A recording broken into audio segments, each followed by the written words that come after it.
The Great Divide in America's political life is a topic we have explored before, and if current events are any indication, it's a topic we'll be returning to again and again.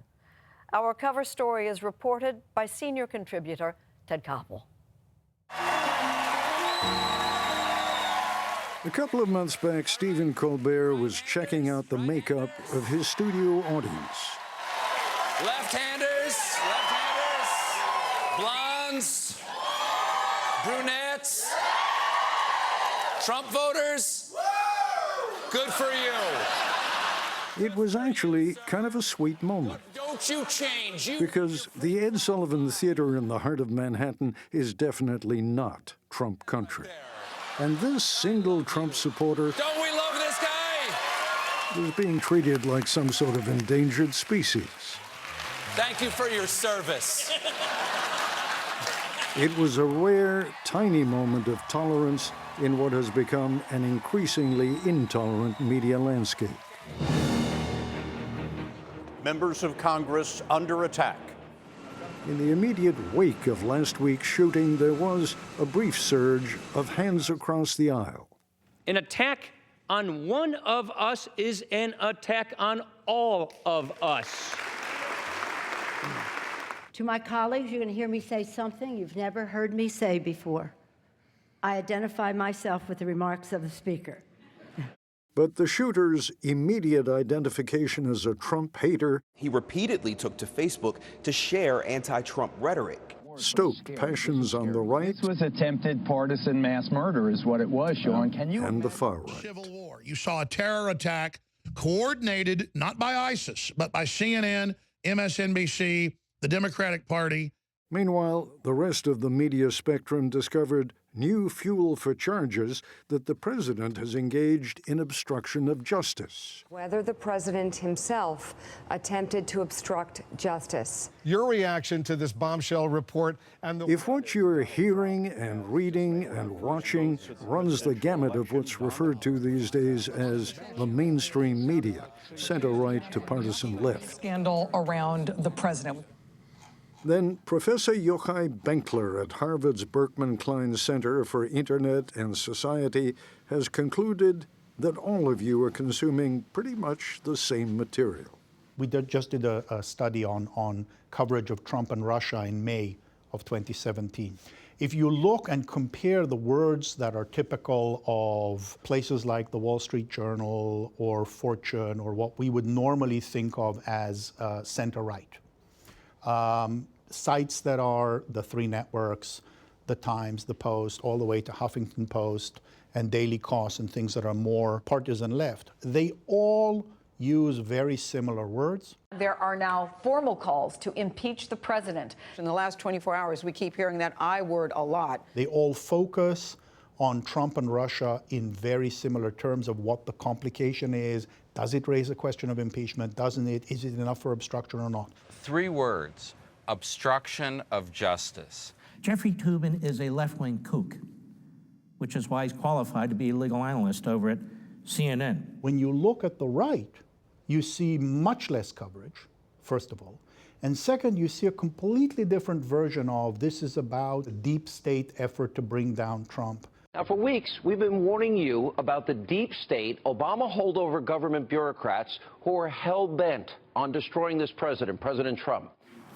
I know the entire Senate will join.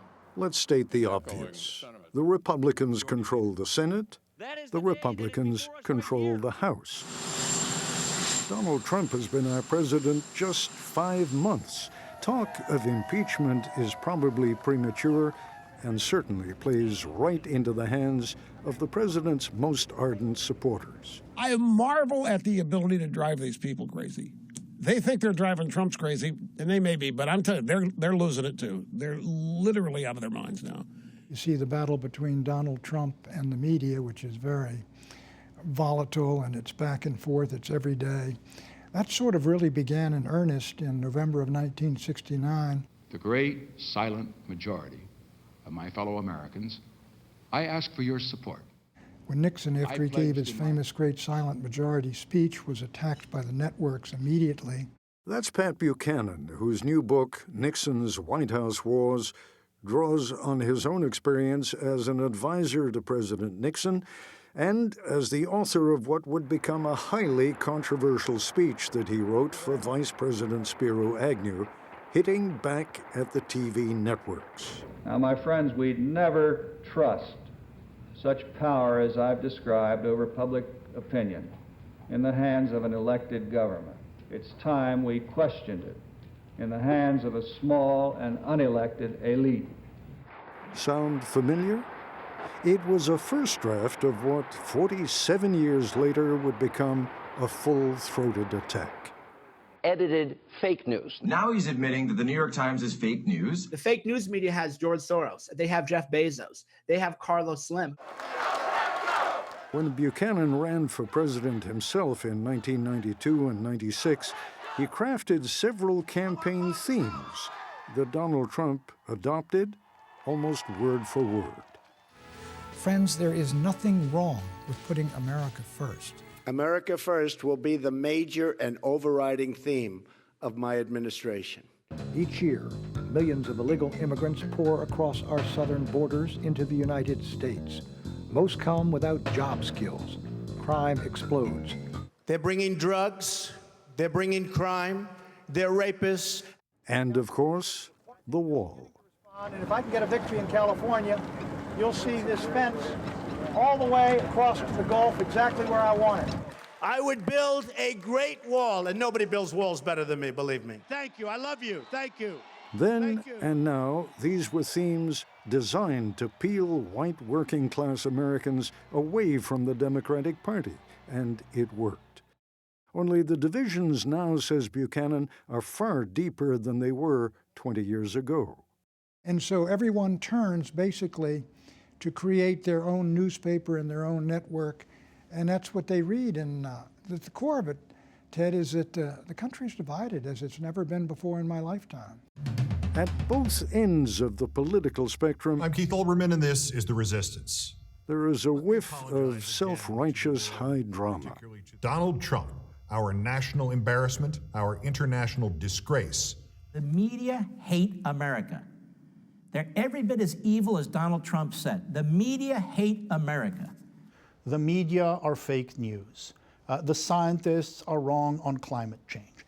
Every system we have for saying there's a world out there that's real, it's not all partisan politics, is being criticized by this administration, is being criticized by the propaganda network that supports it.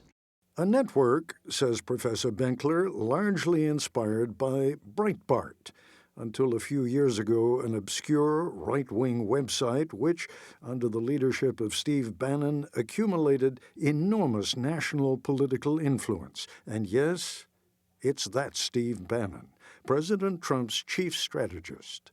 Breitbart, connected to Fox News, amplifying AM radio, creates an alternative narrative. So they'll have a series of stories basically saying deep state leaks for the first time, this, that, or the other.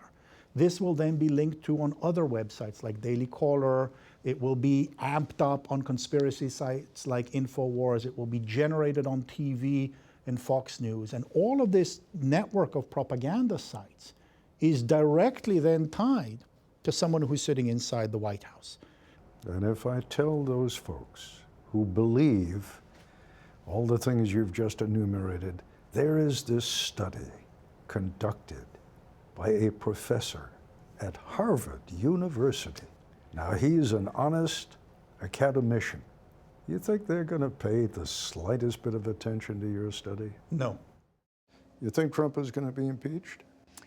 I do not know how we can sustain this level of intensity and hostility that we've had for 4.5 months for 44 more months. I don't know how it's going to end, but my guess is badly.